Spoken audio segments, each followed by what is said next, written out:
अस्सलामु अलैकुम व रहमतुल्लाहि व बरकातुहू।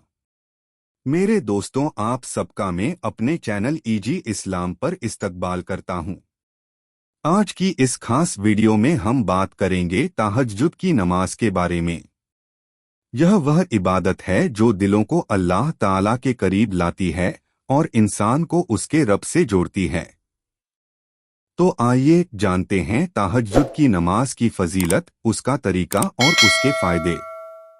रात के सन्नाटे में जब हर कोई सो रहा होता है, उस वक्त अल्लाह अपने बंदों के सबसे करीब होता है। अल्लाह ताला सातवें आसमान से चौथे आसमान पर आ जाते हैं और आसमान से निदा यानी आवाज लगाई जाती है कि है कोई दुआ का मांगने वाला, मैं उसकी दुआ कबूल करूँ है। कोई मगफिरत तलब करने वाला, मैं उसकी मगफिरत करूँ है। कोई रोजी तलब करने वाला, मैं उसे रोजी अता करूँ।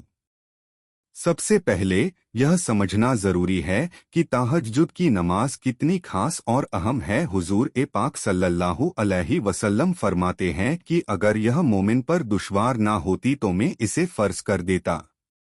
यह नमाज आप सल्लल्लाहु अलैहि वसल्लम पर फर्ज थी, लेकिन हमारे लिए तहज्जुद की नमाज यह एक नफल इबादत है। लेकिन इसका मकाम इतना ऊंचा है कि कुरान और हदीस में इसे बहुत बड़ी फजीलत दी गई है। कुरान में अल्लाह फरमाता है, और रात के कुछ हिस्से में तहज्जुद पढ़ो, यह तुम्हारे लिए नफल है। हो सकता है कि तुम्हारा रब तुम्हें मकाम महमूद पर पहुंचाए। सूरह अल-इसरा 17 और 79। रसूलुल्लाह सल्लल्लाहु अलैहि वसल्लम ने तहज्जुद के बारे में फरमाया, रात की नमाज का सबसे बेहतर हिस्सा आखिरी तिहाई रात है। उस समय अल्लाह ताला कहता है, कौन है जो मुझसे दुआ करेगा ताकि मैं उसकी दुआ कबूल करूं? कौन है जो मुझसे माफी मांगे ताकि मैं उसे माफ करूं?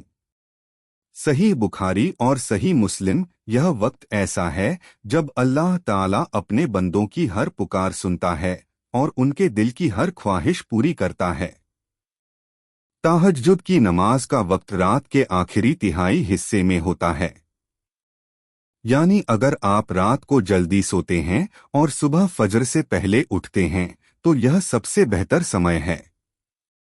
अगर आप तहज्जुद नमाज के लिए उठते हो तो बित्र नमाज सोने से पहले ना पढ़ो, बित्र नमाज तहज्जुद पढ़ने से पहले पढ़ो, यही वित्र नमाज का सही वक्त है।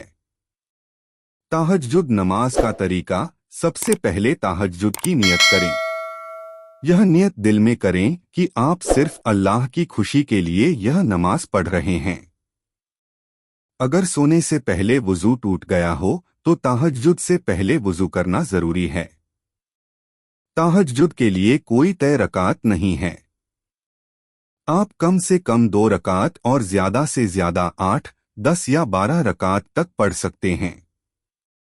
हर रकात में सूरह अल-फातिहा के बाद कोई और सूरह पढ़े।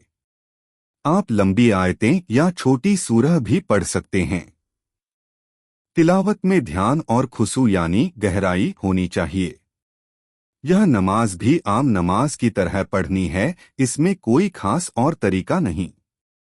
नमाज के बाद अल्लाह ताला से दिल खोलकर दुआ करें। यह दुआ कबूलियत का वक्त है। अपने गुनाहों की माफी मांगें, अपनी परेशानियों का हल और दुनिया व आखिरत की भलाई के लिए दुआ करें। तहज्जुद की नमाज के फायदों की कोई सीमा नहीं है।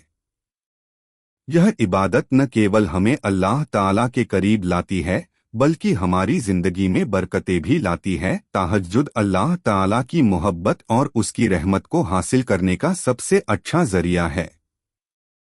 यह वक्त अल्लाह से माफी मांगने और गुनाहों को धोने का है। तहज्जुद के समय की गई दुआएं बहुत जल्दी कबूल होती हैं।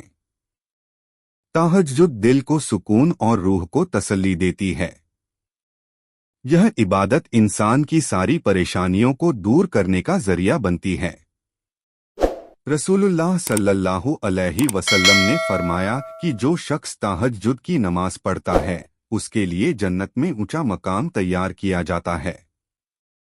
तो दोस्तों, यह थी तहज्जुद की नमाज से जुड़ी खास बातें और उसका तरीका।